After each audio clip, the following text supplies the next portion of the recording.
شروع اللہ کے نام سے جو بڑا مہربان نہایت رحم والا ہے۔ نون قلم کی اور جو اہل قلم لکھتے ہیں اس کی قسم کہ اے محمد صلی اللہ علیہ وآلہ وسلم، تم اپنے پروردگار کے فضل سے دیوانے نہیں ہو، اور تمہارے لیے بے انتہا اجر ہے، اور تمہارے اخلاق بڑے عالی ہیں۔ سو ان قریب تم بھی دیکھ لوگے اور یہ کافر بھی دیکھ لیں گے کہ تم میں سے کون دیوانہ ہے۔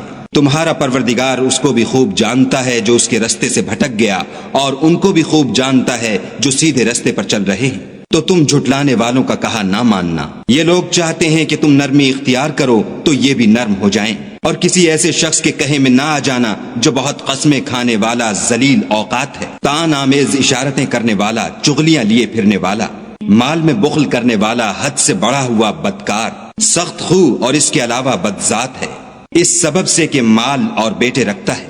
جب اس کو ہماری آیتیں پڑھ کر سنائی جاتی ہیں تو کہتا ہے کہ یہ اگلے لوگوں کے افسانے ہیں، ہم ان قریب اس کی ناک پر داغ لگائیں گے۔ ہم نے ان لوگوں کی اسی طرح آزمائش کی ہے جس طرح باغ والوں کی آزمائش کی تھی، جب انہوں نے قسمیں کھا کھا کر کہا کہ صبح ہوتے ہوتے ہم اس کا میوہ توڑ لیں گے، اور انشاءاللہ نہ کہا۔ سو وہ ابھی سو ہی رہے تھے کہ تمہارے پروردگار کی طرف سے راتوں رات اس پر ایک آفت پھر گئی، تو وہ ایسا ہو گیا جیسے کٹی ہوئی کھیتی۔ جب صبح ہوئی تو وہ لوگ ایک دوسرے کو پکارنے لگے کہ اگر تم کو کاٹنا ہے تو اپنی کھیتی پر سویرے ہی جا پہنچو۔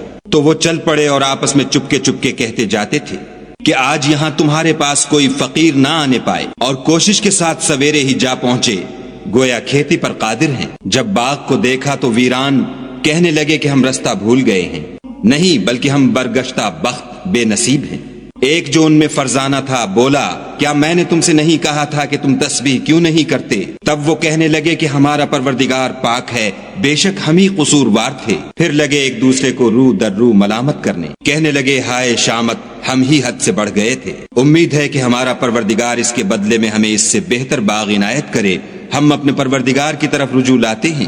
دیکھو عذاب یوں ہوتا ہے، اور آخرت کا عذاب اس سے کہیں بڑھ کر ہے، کاش یہ لوگ جانتے ہوتے۔ پرہیزگاروں کے لیے ان کے پروردگار کے ہاں نعمت کے باغ ہیں۔ کیا ہم فرما برداروں کو نافرمانوں کی طرح نعمتوں سے محروم کر دیں گے؟ تمہیں کیا ہو گیا ہے، کیسی تجویزیں کرتے ہو؟ کیا تمہارے پاس کوئی کتاب ہے جس میں یہ پڑھتے ہو کہ جو چیز تم پسند کرو گے وہ تم کو ضرور ملے گی؟ یا تم نے ہم سے قسمیں لے رکھی ہیں جو قیامت کے دن تک چلی جائیں گی کہ جس شے کا تم حکم کرو گے وہ تمہارے لیے حاضر ہوگی؟ ان سے پوچھو کہ ان میں سے اس کا کون ذمہ لیتا ہے؟ کیا اس قول میں ان کے اور بھی شریک ہیں؟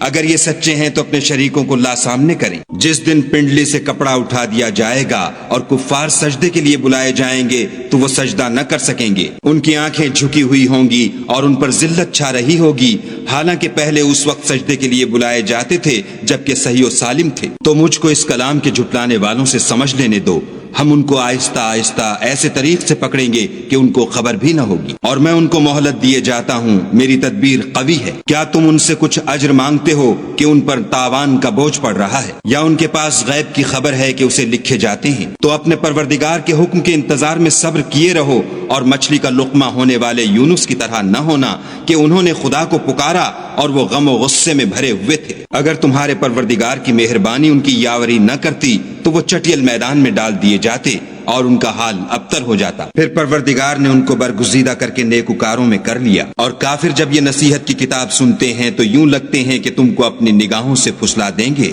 اور کہتے ہیں کہ یہ تو دیوانہ ہے۔ اور لوگو، یہ قرآن اہل عالم کے لیے نصیحت ہے۔